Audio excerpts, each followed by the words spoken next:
True confession time, John. Okay. Okay, because of my community and my job, I have the opportunity to share my faith quite often. Awesome. Yay! Oh, it's great. And I'm so thankful for all these opportunities. But I also have a war inside of me. I can't wait to share my faith, yet at the same time, I'm afraid I'm going to mess it up, make it awkward, and it sometimes is just exhausting. I'm guessing that some of our friends out there have felt the same way, right? We hear that a lot, actually. And I think sometimes it has to do with our expectations going into witnessing. So for example, if I went to the gym and I said, I am going to bench press 500 pounds today, it turns out that's not going to go well for me. Have you ever felt like you're trying to do something where you don't have the power to do it, and then you get just like really frustrated? Mm-hmm.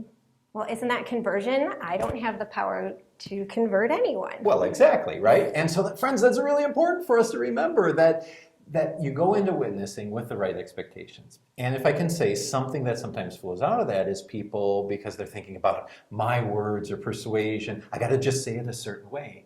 And then they'll trip over their words. And no, don't focus on woulda, coulda, shoulda. Just put things out there and then trust in the Spirit to do His thing. Mm-hmm. Maybe we put a lot of unnecessary pressure on ourselves. Oh, totally, right? And another thing, like we're afraid of the personal connection. I don't want to rock the boat, and what's gonna happen? Mm-hmm. You know, if you're just yourself and you just speak heart to heart, then I think even more people are going to be receptive, and you might actually take that relationship to a whole new level in a very positive way. They know that you care. Now, that said, it's still called mission work. So you mentioned before feeling like tired, right? And there's a real aspect to this because well, you're pouring yourself into that individual. I think about the Apostle Paul in 2 Corinthians 4. He's talking in the context of sharing the gospel, right? He talks about shining a light in the darkness, and the gospel being like a treasure in jars of clay. Okay. The whole section he's talking about sharing the gospel. And then he says this, therefore we do not lose heart. Though outwardly we are wasting away, yet inwardly we are being renewed day by day. So you mentioned a war, and this is something that we hear a lot. People say, I feel like I'm really tired after witnessing, but at the same time, in a strange kind of way, I feel like I've never grown so much, like I'm being filled up. You know what I'm saying? Yes. I love Paul's analogy of being a jar, which in and of itself does not have much value, but what's inside the gospel is what's beautiful. And so often I'm focused on the jar, and I want to make sure the jar is okay, but really the gospel has the power. The gospel is what is converting people, and it's about what God is doing in the heart of the other person. Absolutely. The jar itself can look worn, cracked, tired, kind of like sometimes we might feel, right?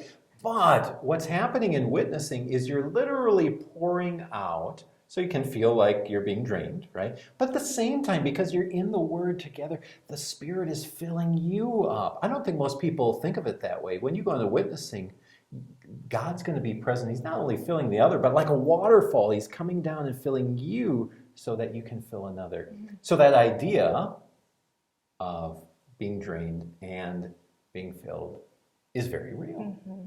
That same gospel that I'm sharing fills me up. Absolutely.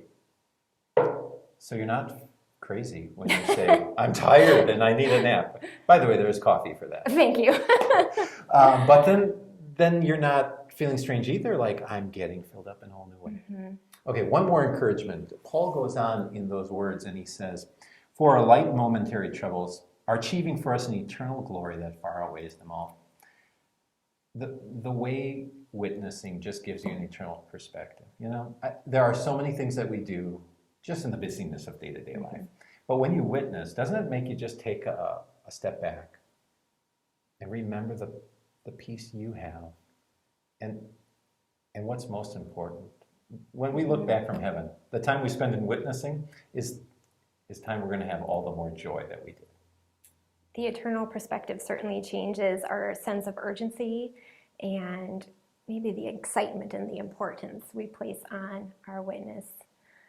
I am so thankful to have the gospel filling me up as I go forth and share, and I pray that all you fellow jars of clay are filled with God's goodness, God's gospel, and you have a wonderful sense of urgency and desire to go share his message. Go give them heaven.